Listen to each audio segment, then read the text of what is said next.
these equations.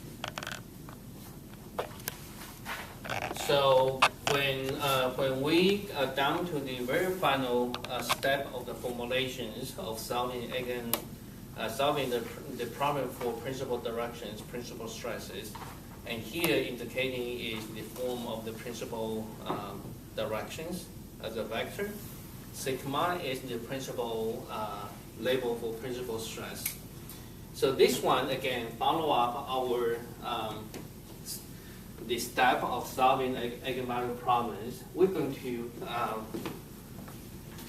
do it is we're going to solve for symbolically tau 1 minus sigma, tau 2 minus sigma.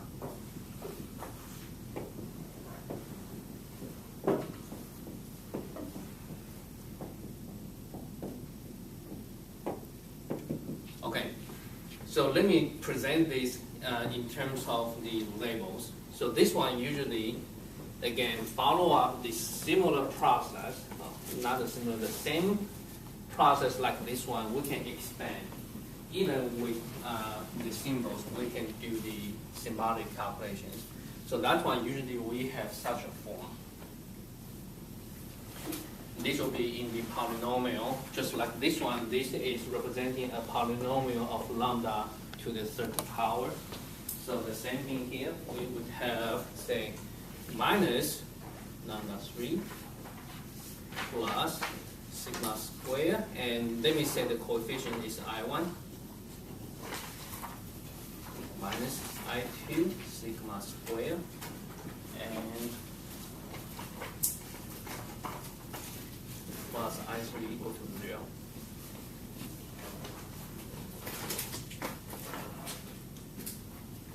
Okay, once expanded, we have such form.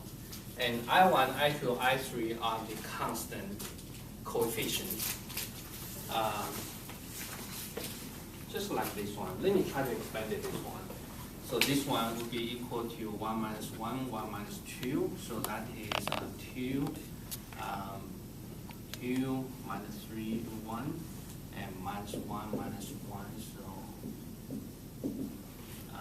1, 3, minus 2, so minus 2, 1, 2, minus 1.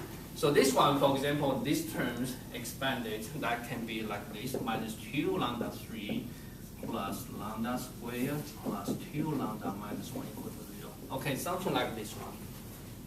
Okay, so those coefficient is minus 2, 1, 2, minus 1, etc.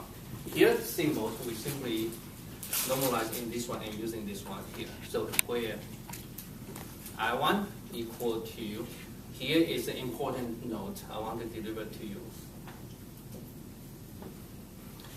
I1 is called the first invariance of stress.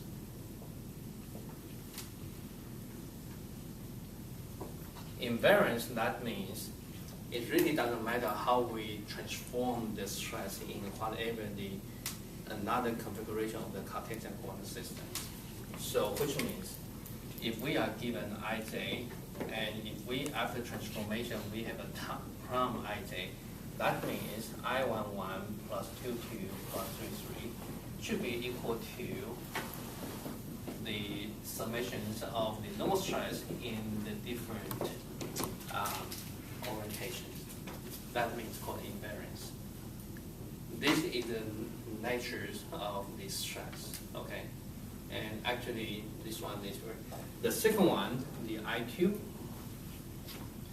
equal to the 2233.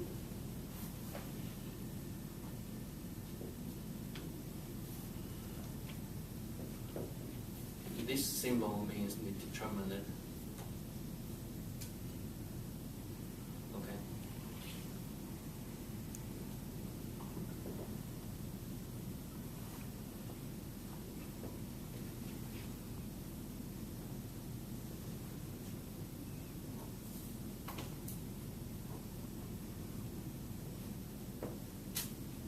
Determinant, that means for this one, if you expand it, that's tau 22, tau 33.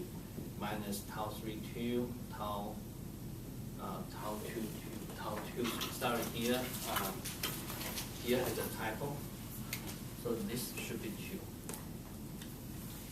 This should be 2 here. Okay.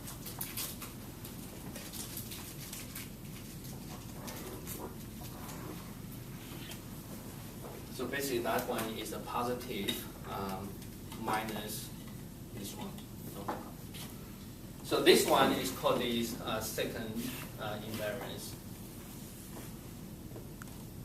And I3 is determinant of tau ij, so that the element is at 3, 9 elements there. So this one is called the third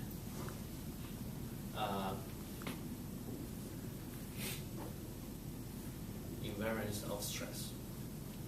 Again, here we call the invariance. That means those particular numbers won't change even across the transformation of the stress. Okay, so that indicating that the status, that can be the fingerprint of certain status, the status of the stress. And most of the time, because I introduce these terms because sometimes they're going to be used.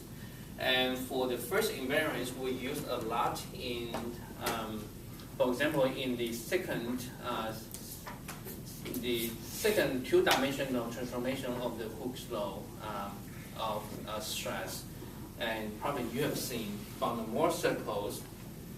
Okay, I will use slides next time. The second invariance used most of the time in the topics about talking the plasticity, the plastic stress flow, and that one will be used. And for the third one, it's not that much. So here, so sometimes if you've been counted for invariance, so refer to those things here.